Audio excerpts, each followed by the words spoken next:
Hello बच्चों, let's read the given question. The question says steam at 100 degrees Celsius is passed into 20 gram of water at 10 degrees Celsius. When water acquires a temperature of 80 degrees Celsius, the mass of water present will be. Take specific heat of water as 1 calorie per gram per degree Celsius and latent heat of steam as 540 calorie per gram. So option A given at 24 gram, option B is 31.5 gram, option C is 42.5 gram, option D is 22.5 gram. So basically, to understand the given question, the question can be started using principle of calorimetry. उसके पहले जो important चीज़ है, we need to understand that. तो basically हमें find क्या करना है, mass of water present will be, यानी कि अगर हम बात करें steam की और हम यहाँ बात करते हैं water की, ठीक है. So steam जो है 100 डिग्री से 80 डिग्री तक आने के लिए, ठीक है, 100 डिग्री से 80 डिग्री तक आने के लिए क्या क्या प्रोसेस फॉलो करेगा या फिर कितनी हीट ये लूज करेगा, that we need to calculate. और वाटर को मींस वाटर को 80 डिग्री तक हीट होने के लिए कितनी हीट एक्सेप्ट करनी पड़ेगी, that we need to calculate. ठीक है. सो वाटर अभी इनिशियली कहाँ है, 10 डिग्री पे है, और इसको यहाँ तक आने के लिए, ठीक है, उसको कितनी हीट एब्जॉर्ब करनी पड़ेगी. तो लेट सपोज इसे हम H2 कह देते हैं और इसे हम कह देते हैं H1. ये हीट रिजेक्ट करेगा और ये हीट एक्सेप्ट करेगा, और दोनों का जो कॉमन टेम्परेचर है वो कहाँ पे पहुंचना है, दोनों को 80 डिग्री सेल्सियस पे. So that's what the question is. अब इसको समझने के लिए we need to also understand, जब स्टीम है सो वी नो के जब फेज चेंज होगा तो फेज कॉन्स्टेंट टेम्परेचर पे चेंज होता है. दैट इज हमें गिवन है 20 बेसिकली 100 डिग्री सेल्सियस पे जो स्टीम है. सो 100 डिग्री सेल्सियस से स्टीम जो है वो कन्वर्ट हो जाएगी 100 डिग्री सेल्सियस पे वाटर के अंदर, ठीक है ना.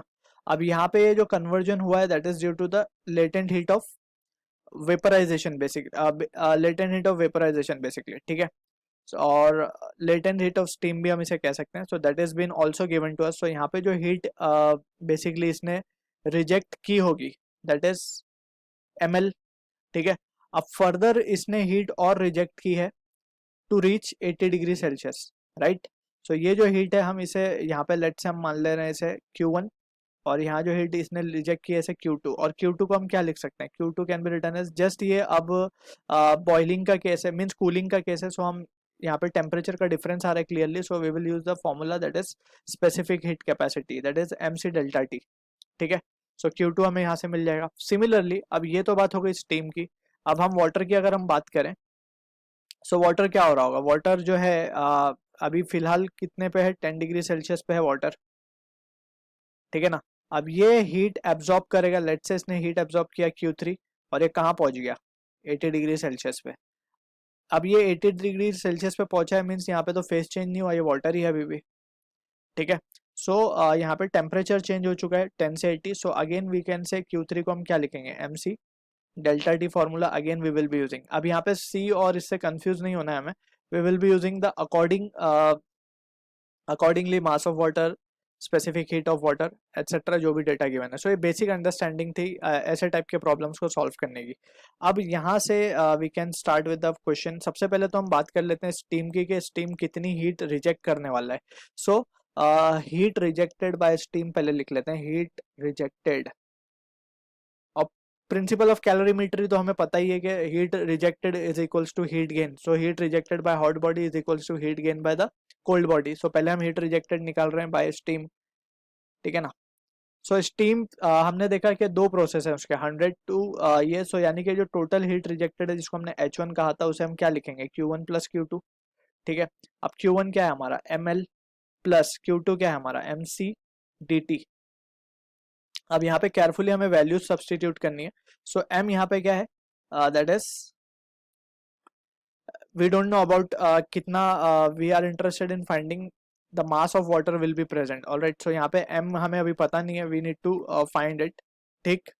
सो हम क्या करते हैं, M को एज इट इज रखते हैं, L की वैल्यू सब्सटीट्यूट कर देते हैं. L हमें क्या गिवन है, 540 latent heat. So 540 M plus MC डेट, M तो अगेन नहीं पता, C पता है, specific heat of water that is 1 हमें गिवन है कैलोरी में, इनटू डेल्टा T की अगर हम बात करें. सो चेंज इन टेम्परेचर कितना हो रहा है यहाँ पे, change in temperature will be, यहाँ पे देखें तो 100 से 80 दैट इज 20। सो ये जो वैल्यू आ रही है हमारे पास आ रही है 560 एम। ठीक है, ये हो गया हीट रिजेक्टेड मिल चुका है। यहाँ पे we need to be careful, ये जो एम था ये मास ऑफ स्टीम हमने लिया है और जो कि वाटर में कन्वर्ट हुआ है, सो मास तो सेम ही रहेगा। ठीक है, सो हमने लिया है mass of steam that is got converted into liquid. ठीक, सो वो एम ले लिया है यहाँ पे हमने। So we have substituted all the values respectively और हमें ये मिल गया रिजल्ट। अब हीट रिजेक्टेड तो आ गया हमारे पास, अब we have to calculate what heat accepted. Heat accept कितनी हुई है, सो उसके लिए हम क्या लिखेंगे, हीट एब्जॉर्ब्ड लिख देंगे, heat absorbed by water. So water का तो हमने देखा है कि H2 को हम क्या लिख सकते हैं, H2 को जस्ट हम लिखेंगे Q3 और जो कि है MC डेल्टा टी। अब M जो है मास ऑफ वाटर है that is given 20 into C की अगर बात करें सो ये 1 है, डेल्टा टी की अगर हम बात करें सो इट विल बी 70। ठीक है, सो ये जो वैल्यू आ रही है हमारे पास that is coming out to be 1400 joules. ठीक, अब यहाँ पे heat rejected will be equals to heat absorbed by principle of calorimetry we can write. So हम क्या करेंगे, just we will equate the two और वी कैन से देयरफॉर